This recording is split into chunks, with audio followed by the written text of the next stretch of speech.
membuka hati kami, membuka telinga kami, jiwa dan roh kami untuk mendengarkan firman-Mu. Penuhilah kami dengan roh-Mu ya Tuhan. Penuhilah dengan firman-Mu. Isilah bejana kami ya Tuhan menjadi penuh dengan firman-Mu. Berbicaralah ya Bapa, kami siap mendengar. Di dalam nama Tuhan Yesus kami berdoa. Haleluya. Amin. Silakan duduk. Selamat pagi, shalom. Shalom. Shalom. Shalom. Puji Tuhan. Bapak Ibu Saudara dikasih Tuhan, hari ini khotbah saya judulnya Jangan Iri Hati. Luar biasa. Jangan iri hati. Kita baca bersama-sama dari kitab Mazmur pasal yang ke-37 ayat 1 sampai ayat yang ke-6. Mazmur 37 ayat 1 sampai ayat 6. Mari kita bersama-sama menyimak. Saya akan bacakan Mazmur 37 ayat 1 sampai ayat 6. Demikian firman Tuhan. Dari Daud, jangan marah karena orang yang berbuat jahat. Jangan iri hati kepada orang yang berbuat curang. Sebab mereka segera lisut seperti rumput dan layu seperti tumbuh-tumbuhan hijau. Percayalah kepada Tuhan dan lakukanlah yang baik. Diamlah di negeri dan berlakulah setia. Dan bergembiralah karena Tuhan, maka Ia akan memberikan kepadamu apa yang diinginkan hatimu. Serahkanlah hidupmu kepada Tuhan dan percayalah kepadanya, dan Ia akan bertindak. Ia akan memunculkan kebenaranmu seperti terang dan hakmu seperti siang. Amin. Demikian firman Tuhan. Saudara-saudara dikasih Tuhan, iri hati itu seperti kanker, penyakit kanker. Kita tahu penyakit kanker itu dapat menggerogoti tubuh kita, akhirnya membawa kepada kematian. Kanker itu kalau udah begitu ganas menyerang kita, maka dia menggerogoti tubuh kita, merusak sel-sel tubuh kita, dan bisa menghilangkan nyawa. Demikianlah iri hati itu seperti kanker. Makanya firman Tuhan mengingatkan kita, jangan iri hati karena orang yang berbuat curang. Jangan marah karena orang yang berbuat jahat. Karena iri hati berbahaya. Iri hati juga seperti diabetes. Penyakit yang paling sering juga kan sekarang cancer, diabetes. Nah, diabetes bisa mendatangkan berbagai penyakit lainnya. Kalau orang mengenal diabetes itu sebagai induk daripada semua penyakit atau biangnya. Diabetes dapat menyebabkan berbagai macam penyakit-penyakit lain di dalam tubuh kita. Makanya orang-orang menghindari diabetes. Katanya kalau mau menghindari diabetes, yang paling simpel, jangan makan nasi, jangan makan gula. Dua itu. Karena apa? Karena setiap makanan yang kita makan selalu mengandung gula. Katanya. Ya kan? Jadi ini merupakan penyakit berbahaya. Demikian juga iri hati. Kalau kita memiliki iri hati, ada iri hati di dalam diri kita, maka dia akan merembes kemana-mana. Iri hati itu akan membuat kita semakin tenggelam di dalam penyakit iman. Ya. Semakin kita digerogoti iman kita, semakin kita berbahaya, mati secara rohani. Oleh karena penyakit iri hati. Nah, pemazmur mengingatkan kita bahayanya iri hati itu ya. Kalau kita lihat tadi pemazmur, kita udah baca Mazmur 37 dengan jelas dikatakan jangan marah karena orang berbuat jahat, jangan iri hati oleh karena orang berbuat jahat. Mereka itu seperti rumput yang lisut, seperti pohon yang berdaun hijau sebentar layu. Jadi tidak usah iri hati, kata Tuhan. Ya. Ada 3 kunci mengatasi iri hati ya. 3 kunci mengatasi iri hati yang disampaikan oleh pemazmur di dalam Mazmur 37 ini. Ya. Ada 3 hal. Yang pertama, katanya kita harus percaya kepada Tuhan. Ayat yang ketiga dikatakan, percayalah kepada Tuhan dan lakukanlah yang baik, diamlah di negeri dan berlakulah setia. Jadi kunci pertama supaya kita tidak iri hati, percaya saja kepada Tuhan. Jangan dipengaruhi oleh keadaan, melihat situasi, melihat orang lain kita iri hati, melihat orang di sana lebih enak kita iri hati, melihat dia tidak hidup laku, tetapi kok lebih enak hidupnya. Seperti itu. Orang jahat, orang bercurang, bisa kelihatan lebih mungkin seperti Ibu Hasibuan. Dia jualan, tapi orang di sebelahnya kok lebih enak. Padahal dia kan bikin pakai apa namanya, pergi ke orang-orang pintar, pergi pakai apa namanya, jimat-jimat, penglaris, nah itu dia, pergi pesugihan dan lain sebagainya. Nggak usah iri hati, tidak usah marah. Kalau jualanmu tidak seperti mereka, nggak masalah, karena engkau ada di peliharaan. Jadi apa yang harus kau harus percaya saja kepada Tuhan, bergantung kepada Tuhan. Ya. Nah, kita lihat bagaimana percaya sama seperti percayanya Abraham. Percaya sama seperti percayanya Abraham. Ya. Abraham dia melangkah mengikuti Tuhan dengan penuh keyakinan akan penyertaan Tuhan. Kita tahu bagaimana Abraham dipanggil Tuhan dari Ur Kasdim, dari negeri orang tuanya. Tuhan berkata kepada Abraham, pergilah tinggalkan negerimu, orang tuamu, pergilah ke suatu negeri yang akan kutunjukkan kepadamu. Dan Abraham pun melangkah mengikuti Tuhan. Ayahnya seorang penyembah berhala, lingkungannya penyembahan berhala, tetapi Abraham ketika dia mendengar panggilan Tuhan, dia percaya kepada Tuhan. Dia melangkah, tidak peduli keadaan. Oh, lebih enak di kampungku, orang-orang hidupnya begini bisa kaya raya. Tapi Abraham memilih untuk percaya kepada Tuhan. Abraham taat, mendengar dengan taat apa kata Tuhan. Abraham mendengar dengan taat apa yang Tuhan katakan, apa yang Tuhan firmankan. Bahkan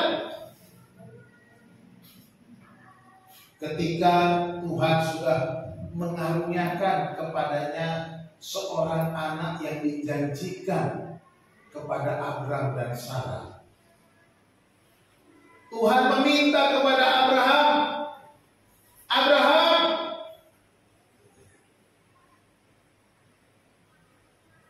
ambillah anakmu yang tunggal itu, yakni Ishak, persembahkanlah dia bagiku. Pergilah ke Gunung Moriah, persembahkanlah dia di sana, di suatu tempat yang akan kutunjukkan kepadamu. Dan akhirnya Alkitab mencatat pagi-pagi Abraham bangun mempersiapkan segala sesuatunya. Disiapkannya keledai, dikelanainya keledai, disiapkannya kayu bakar, disiapkannya semua yang perlu untuk pergi mengorbankan persembahan. Kecuali tidak dia bawa domba sama sekali, dan dia bawa Ishak anaknya.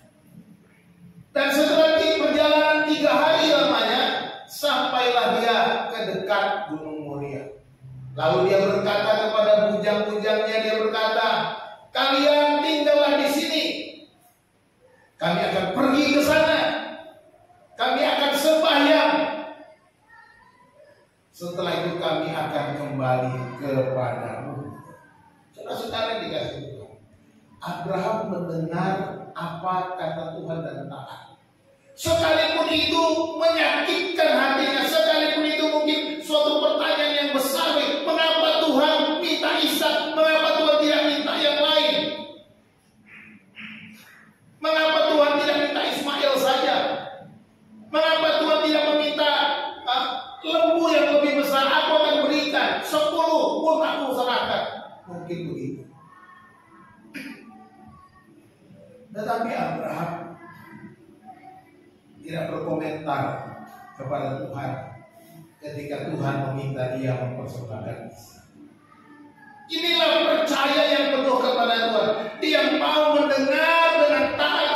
Orang-orang yang percaya kepada dia taat penuh. Jadi nggak perlu iri hati, tidak perlu marah.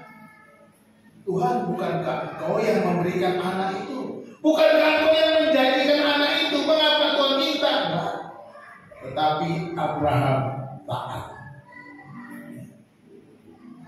Ini contoh percaya yang penuh kepada Tuhan. Itu sebabnya Abraham disebut bapak orang beriman atau bapak orang yang percaya. Orang-orang percaya sebabnya berpedoman melihat kepada Abraham dalam sikap kepada Tuhan. Nah, kalau kita membaca ayat tadi, ayat 3 tadi, ada tanda orang percaya menurut pemazmur ini. Orang yang percaya itu seperti apa? Dikatakan, lakukanlah yang baik. Nah, dikatakan, percayalah kepada Tuhan dan lakukanlah yang baik. Orang-orang yang percaya kepada Tuhan, segala sesuatunya tidak lagi seperti dia melihat orang-orang yang berbuat curang, dia melihat orang-orang jahat dan mereka hidupnya lebih enak, mereka hidupnya lebih berhasil, mereka hidupnya lebih kaya. Dia tidak perlu itu. Dia harus tetap melakukan kebaikan. Tidak perlu ikut-ikut mencari pesugihan, mencari mbah dukun, mencari ke tempat-tempat penglaris dan lain sebagainya. Tetapi apa yang dia suruh? Lakukanlah yang baik. Kalau engkau berdagang, gunakan timbangan yang benar. Lakukan yang baik. Ya, karena Alkitab mencatat, Alkitab tidak suka dengan orang yang melakukan timbangannya dengan dua macam-macam. Kelihatannya 1 kilo, tetapi karena sudah dibuat pemberat, kelihatan. Kalau ditimbang ke timbangan asli, dia kurang 1 on. Ya kan? Jadi cuma 9 on. Kalau 1 kilo kan 10 on. Itu. Jangan menggunakan timbangan yang salah kalau berdagang. Gunakan timbangan yang benar. Jangan ikut-ikutan orang, oh di sana timbangannya begitu. Jangan. Berbuat curang. Kaya cepat, ya cepat kaya, cepat juga hancur. Karena kelihatan mereka seperti rumput yang sebentar lagi layu, seperti daun-daun hijau yang layu. Lakukan. Orang yang percaya kepada Tuhan, dia tetap melakukan yang terbaik. Dia tidak mau melakukan kecurangan, dia tidak mau melakukan kejahatan, dia melakukan yang baik sesuai dengan maunya Tuhan. Dia tidak akan berbuat curang untuk mendapat keuntungan lebih. Ya. Ini orang yang percaya kepada Tuhan. Lalu diamlah di negeri. Orang yang tetap tenang, berdiam, tinggal di negeri. Ya. Jadi tidak terganggu oleh situasi orang lain karena kejahatannya. Lingkungannya jahat, dia tidak ikutan jahat. Lingkungannya bobrok, dia tidak ikutan bobrok. Kenapa? Karena dia percaya kepada Tuhan. Lingkungannya rusak, dia tidak ikut rusak karena dia percaya kepada Tuhan. Inilah yang seharusnya kita lakukan sebagai orang. Jadi nggak perlu iri. supaya kita tidak digerogoti oleh iri hati. Kalau sudah iri hati, nanti jadi sakit hati. Sakit hati menjadi akar kepahitan. Sudah akar kepahitan, berbagai penyakit jasmani pun bisa datang. Ya, ya kan?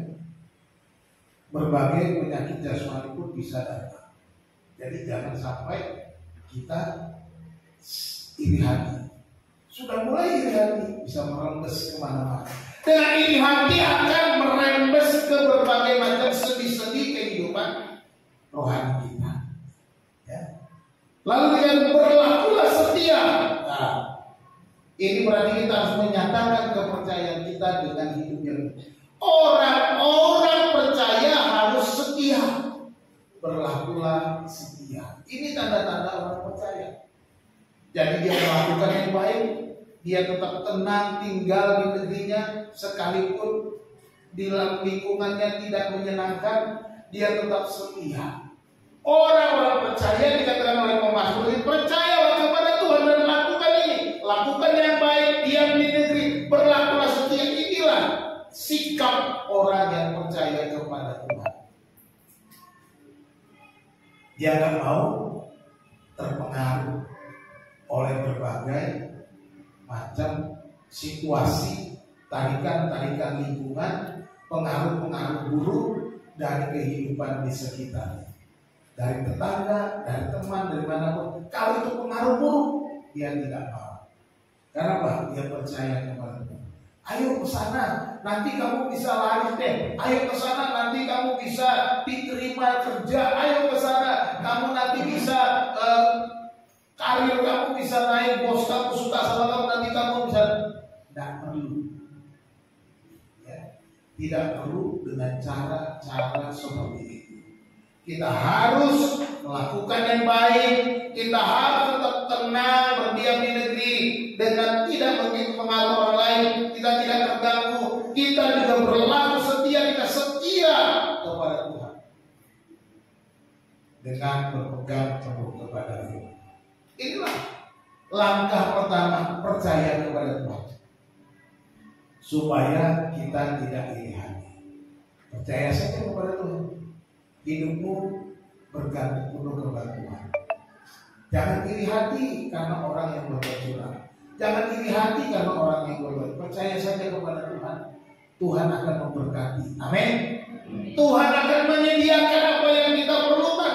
Tuhan akan memberikan apa yang kita butuhkan. Sama seperti Abraham tadi saya katakan. Ketika anaknya Ishak bertanya, Pak, di sini sudah ada kayu bakar dan api,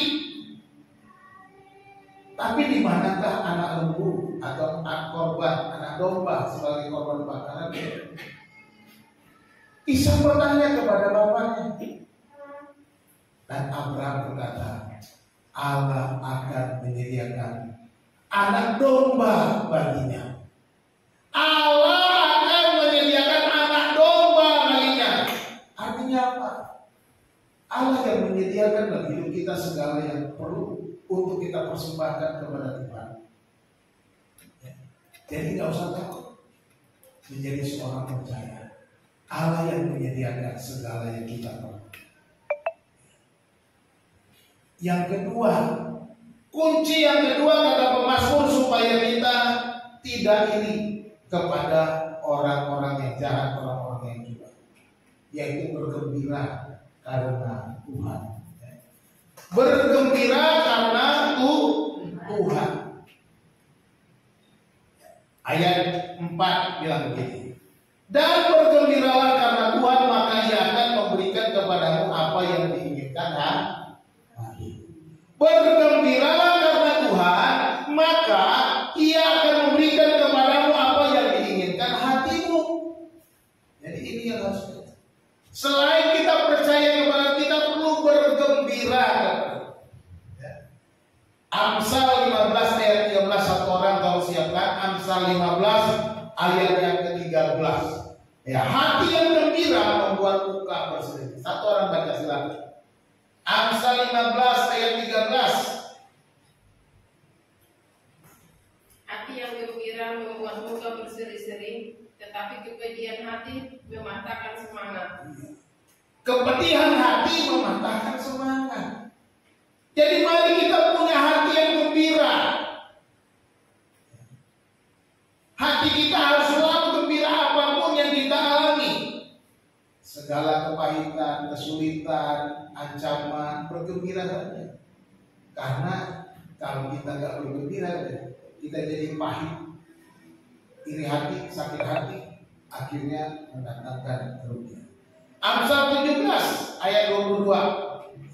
Hati yang gembira adalah obat yang manjur. Mari baca. Amsal 17 ayat 22 katanya apa? Ayo baca. Amsal 17 ayat 22. Hati yang gembira adalah obat yang manjur, tetapi semangat yang patah mengalirkan tulang. Amin. Hati yang gembira adalah obat yang cesplem, manjur, top markotop, obat yang pasti mantap. Apa hati yang gembira adalah obat yang manjur, tapi semangat yang patah mengirimkan tulang. Kalau udah tulang-tulangnya akhirnya tidak punya daya ubah, tidak punya semangat, dan akhirnya tidak punya kekuatan, tidak akan mencapai keberhasilan. Jadi mari kita miliki hati yang gembira. Maka dikatakan bergembiralah karena Tuhan. Ya. Jadi kalau lihat ini alasan bergembira, apa alasan kita bergembira? Ada orang bergembira karena kekayaannya. Ya, senang banget karena kekayaannya. Dia bisa pergi kemana saja sesuka hatinya, kapan saja. Dia mungkin punya pesawat jet pribadi. Dia punya uang. Ada yang gembira karena punya pacar. Ada yang gembira karena jabatan. Dan macam-macam orang punya alasan untuk bergembira. Tapi apa yang menjadi kegembiraan kita? Pemazmur berkata, bergembiralah karena Tuhan. Bergembiralah karena engkau memiliki Tuhan dan dimiliki oleh Tuhan. Bergembiralah karena kita punya Tuhan. Bergembiralah karena kita punya Sang Pencipta. Bergembiralah karena engkau punya sumber segala-galanya. Katakan amin. Ya. Bukankah Tuhan melebihi semua harta? Ya. Bergembiralah karena Tuhan. Pemazmur mengingatkan, jangan kamu iri, jangan kamu sakit hati, tapi kamu harus bergembira karena kamu ada memiliki Tuhan. Bergembiralah karena Tuhan ada bersamamu, karena Tuhan memberkatimu, karena Tuhan adalah sumber hidupmu. Maka dikatakan bergembiralah karena Tuhan, bukan karena yang lain.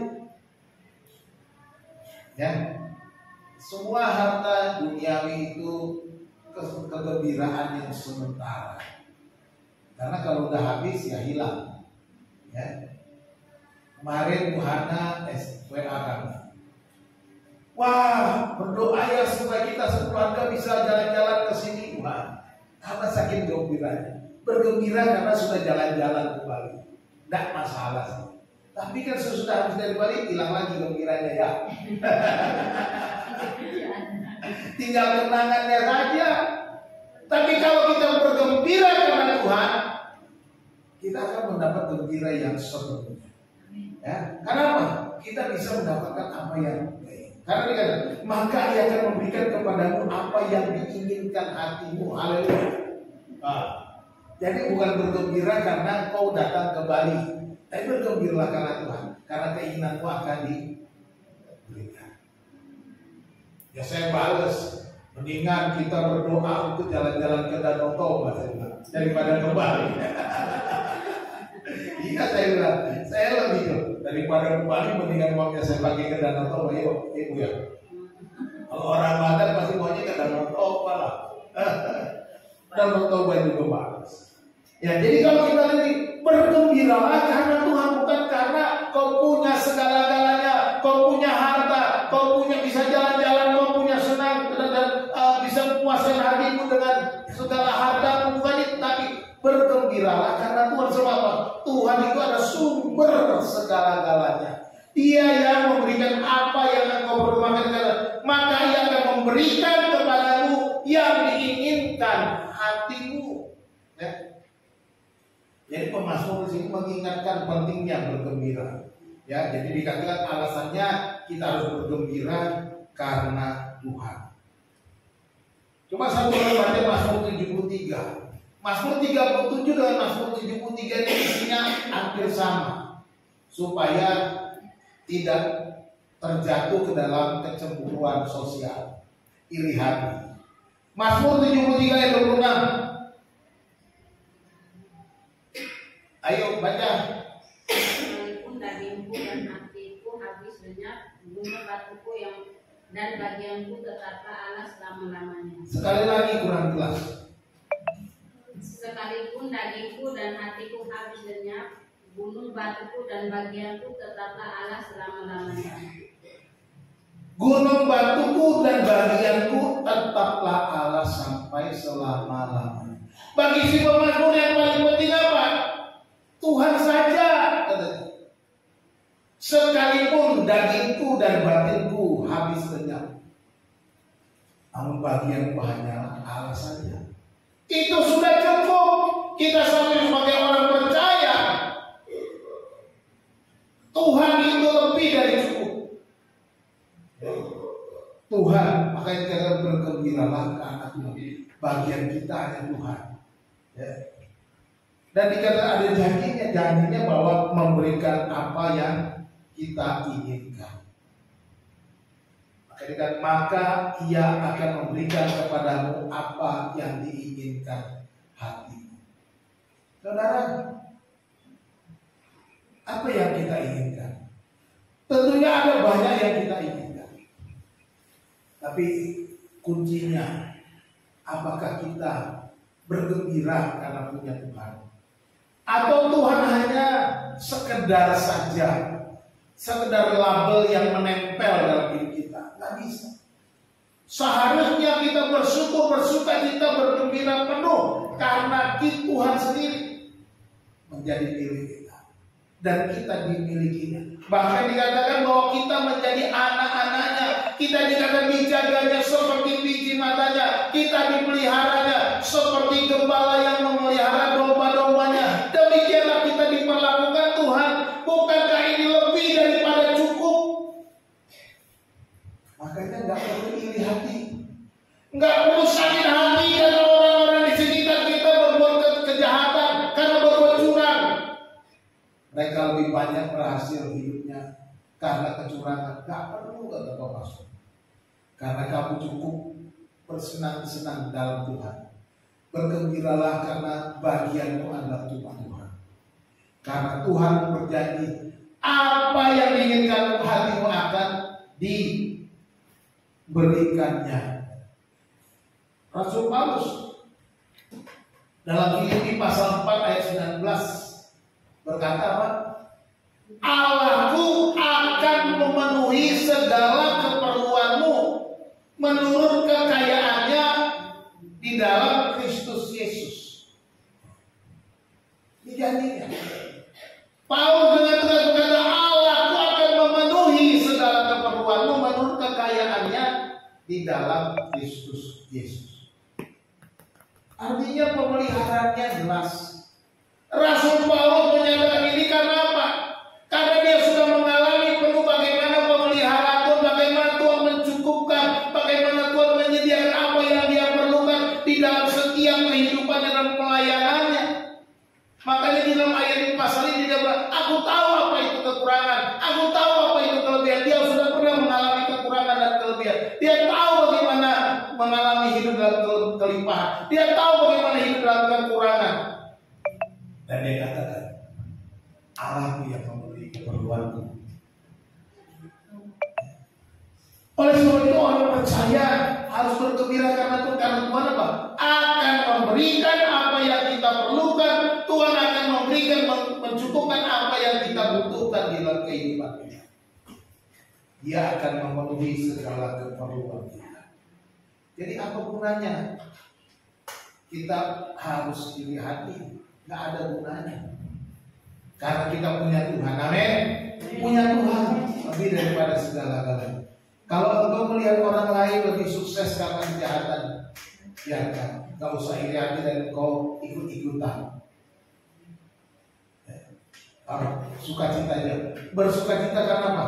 Ya, aku bersyukur oleh karena pekerjaanku seperti ini, jabatanku seperti ini, penghasilanku cuma segini. Aku bergembira karena Tuhan, karena walaupun aku penghasilanku cuma segini, tetapi semua keperluanku terpenuhi. Bisa cukup. Makanya enaknya gitu ya. Jadi orang Kristen tuh enaknya cukup, berkecukupan, apa-apa cukup. Maka saya bilang hidupnya pas-pasan, apa-apa pas, ya kan? Pas bayar listrik ada duitnya, pas bayar minring ada duitnya. Jangan sampai nggak bayar minring, nanti debt collector datang. Makanya saya paling nggak suka anak-anak saya minjem. Debt collector datang. Ya. Jadi ingat baik-baik, bergantung saja kepada Tuhan. Jangan pengen ini pengen itu lalu kita berhutang, lalu kita mempersulit diri, akhirnya kita ditagih-tagih, diancam-ancam, malu sama tetangga, malu sama teman, malu sama karir kita, macam-macam. Jadi jangan iri hati. Orang lain mau pakai iPhone 25, ya saudara masih iPhone 10, nggak apa-apa. Kan gitu kira-kira ya. Orang-orang pakai HP-nya sudah 10G mungkin ya. Kalau saya baru 5G, mungkin tiba-tiba udah 10G, 10G. Saudara masih 3G, ya nggak apa-apa. Yang penting masih bisa teleponan. Itu aja. Biarkan saja Tuhan yang akan memberkati. Gitu ya. Jadi harus lebih sabar. Jangan lalu utang sana utang sini, akhirnya apa? Hidup kita dililit hutang. Hati-hati kalau udah dililit hutang. Saya kenal satu orang, saya bingung sudah hutang. Dia punya pekerjaan, punya usaha, tapi utangnya banyak. Bingung saya. Saya nggak tahu bagaimana dia cara mengelola duitnya. Padahal kalau saya lihat penghasilannya tiap hari masuk banyak, tetapi pengeluarannya ternyata banyak karena dia hutang sana hutang sini. Jadi jangan hidup dengan pengen ini pengen itu, mungkin akhirnya hutang-hutang. Jadi jangan, tahan diri untuk pengen segala-galanya.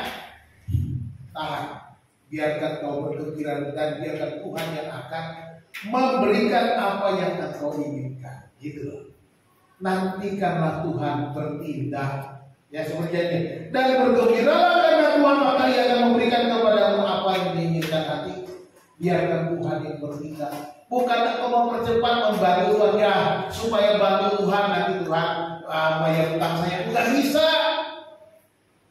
Jangan Tuhan kamu suruh bayar utang hanya karena engkau bernafsu. Nafsunya nafsu kedagingan, bukan itu. Harus hidup dalam Tuhan, bergembira karena Tuhan dan biar Tuhan yang bertindak. Percaya kepada Tuhan, bergembira karena Tuhan, dan yang ketiga berserah kepada Tuhan. Ya. Ini yang ketiga, berserah kepada Tuhan. Ayat 5 dan 6. Serahkanlah hidupmu kepada Tuhan dan percayalah kepadanya, dan Ia akan bertindak. Ia akan memunculkan kebenaranmu seperti terang dan hakmu seperti siang. Itu firman. Pemasmur bilang serahkanlah hidupmu kepada Tuhan. Percaya itu artinya kita percaya kepada Tuhan. Sekarang bukan hanya percaya, tapi kita serahkan hidup kita. Artinya seperti kita meletakkan tubuh kita di atas kasur dan berbaring. Itu menyerahkannya kepada Tuhan. Ya. Serahkanlah hidupmu kepada Tuhan. Serahkan semuanya. Seringkali kita berserah tapi kita masih pegang. Satu contoh. Ibu saya dulu. Ibu saya waktu masih hidup dulu suka begitu.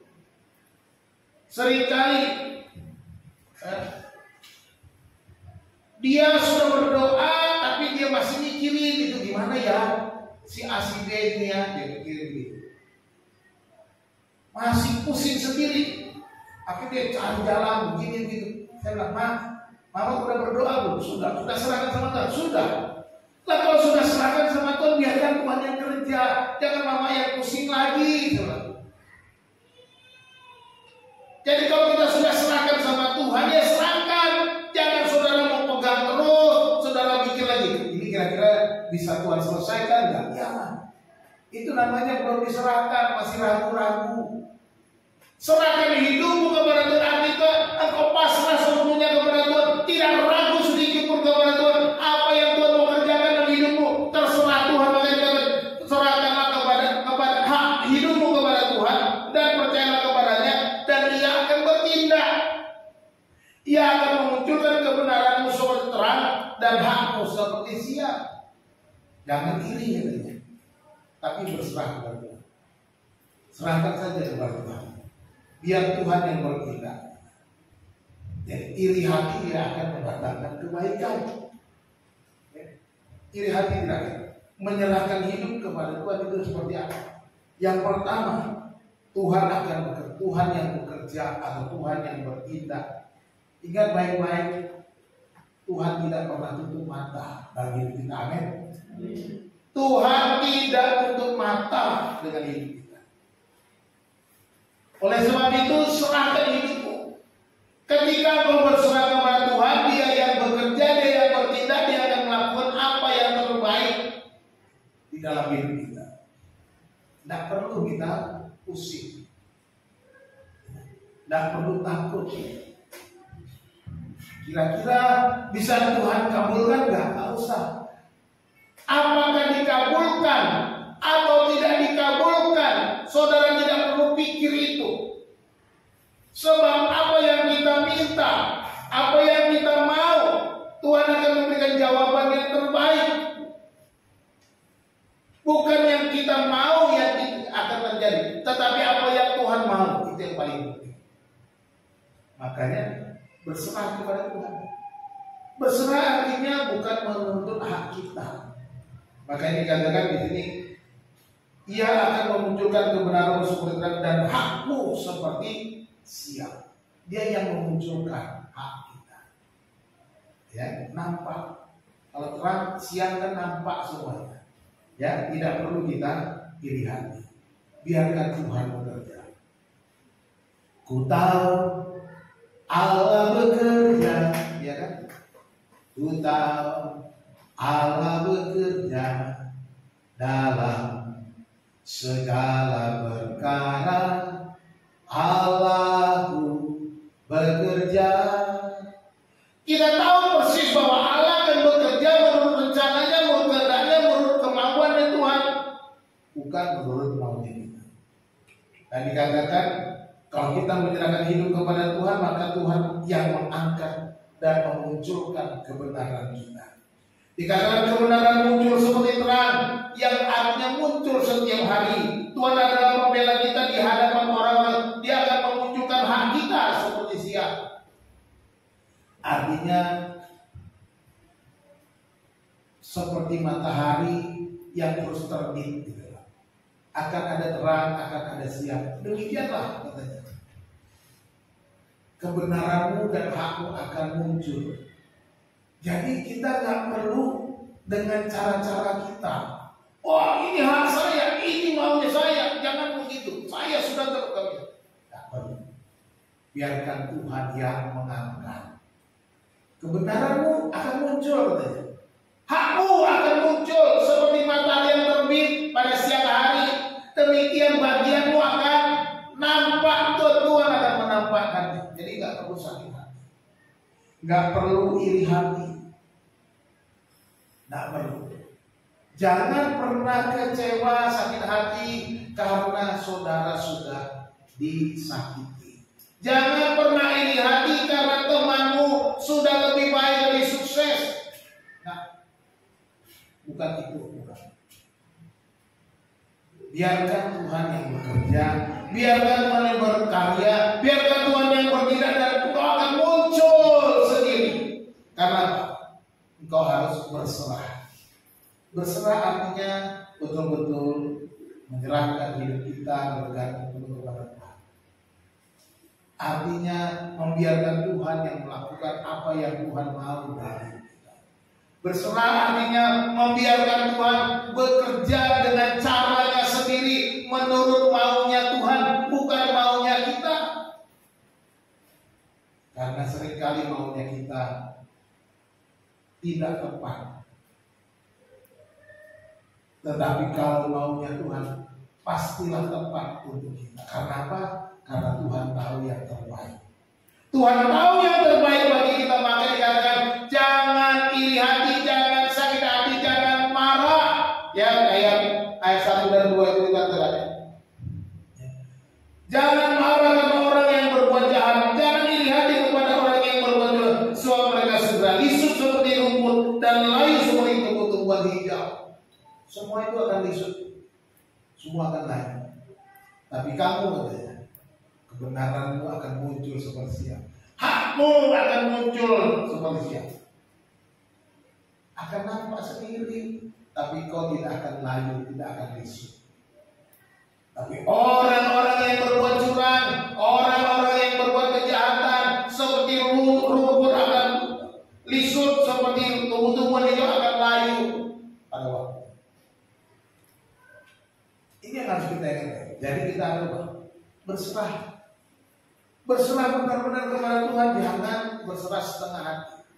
Ketika kau berserah kepada Tuhan, biarkan Tuhan bekerja. Bukan kau pikir-pikir lagi, kira-kira dapat nggak nih, kira-kira Tuhan kerjakan nggak, kira-kira, jangan kira-kira lagi. Pasti Tuhan yang akan bekerja memberkati. Ya. Jadi jangan pernah kita bingung dengan keadaan kita di dunia ini. Kita hanya diminta untuk berserah. Ya. Seperti engkau kalau malam hari tidur, meletakkan tubuhmu, tidur geletak, blok. Kalau engkau masih mikir-mikirin yang lain, bisa tidur nggak? Nggak bisa tidur. Ya. Kalau kita geletak di tempat tidur, tetapi kita masih mikir-mikir, burung terus. Ya. Masih mikir kesana kemari, besok mau bagaimana, nggak bisa tidur. Ya. Tetapi kalau kita berserah itu seperti kita geletak di tempat tidur, lalu kita tidur saja, nggak mikir besok bagaimana. Besok akan ada matahari. Kita kira, makanya ia akan memunculkan kebenaranmu seperti terang dan hakmu seperti siang. Jadi seperti itu. Seperti kita sedang tidur berserah kepada Tuhan. Ya orang yang tidur kan berserah, blok udah. Bagaimana besok? Ya itu urusan besok. Bangun atau tidak itu urusan besok. Ya, pernah mikir nggak besok bangun apa enggak? Pernah pasti. Tapi kalau dipikir itu jangan saya nggak bangun besok, saudara nggak jadi jam tidur. Ya karena mikirnya udah segala macam, malah nanti jadi kurang tidur. Jadi ini 3 kunci, ya 3 kunci supaya kita tidak iri hati. Yang pertama, percaya kepada Tuhan. Ya. Ketika iri hati datang, jangan simpan di hati. Pandanglah kepada Tuhan dan percaya kepadanya dan pegang pada firman. Jadi ini yang harus kita lakukan. Pegang firman Tuhan. Percaya kepada Tuhan, percaya firman Tuhan. Jangan kita dikuasai iri hati. Yang kedua, bergembira karena Tuhan. Ketika iri hati datang, jangan kecewa, tetap bersyukur dan bergembira. Tuhan punya cara untuk memelihara dan memberkati. Apapun yang terjadi bersyukur, bergembira karena Tuhan. Karena Tuhan punya cara untuk memberkati kita, memelihara kita. Tak perlu iri hati karena pemahaman. Dan yang ketiga, berserah kepada Tuhan. Ketutupan. Berserah kepada Tuhan.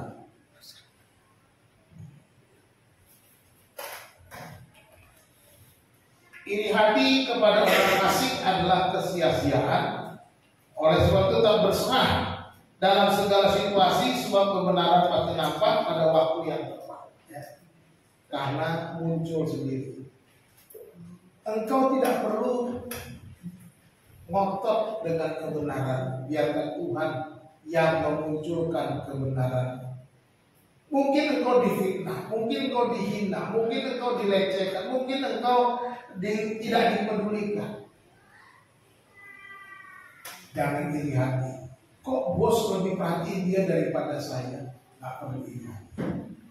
Kebenaranmu akan muncul, hakmu akan muncul kalau engkau berserah pada Tuhan. Tuhan yang akan membela. Ya. Itu hatinya sudah dicari supaya diperbaiki.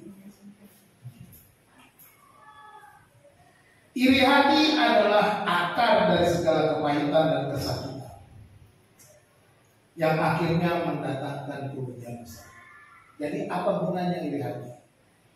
Kalau akhirnya mendatangkan kepahitan dan kesakitan bagi kita. Seperti saya katakan di awal, seperti cancer, seperti diabetes, merusak sel-sel tubuh kita dan mendatangkan berbagai macam penyakit dan kematian. Tuhan Yesus memberkati, kita berdoa. Bapa di surga, terima kasih untuk firman Tuhan pada pagi hari.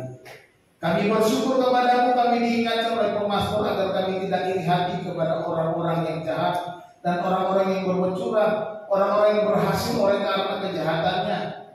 Tetapi kami mau percaya kepadamu, mau bersyukur kepadamu, mau berserah kepadamu ya Tuhan, supaya kami menikmati kebaikan-kebaikan Tuhan dengan cara Tuhan sendiri, mengangkat kami, memberkati kami, memelihara kami, menjadikan kami pemenang oleh karena kami bergantung penuh kepadamu. Terima kasih Tuhan. Hamba boleh berhenti berbicara. Roh Kudus biarlah Engkau terus berbicara, supaya kami ingat iri hati tidak akan mendatangkan kebaikan, tetapi justru mendatangkan berbagai macam penyakit dalam hidup kami. Tolong kami Tuhan, kuatkan kami, supaya kami hidup menurut firman. Di dalam nama Tuhan Yesus yang berdoa. Haleluya. Amin.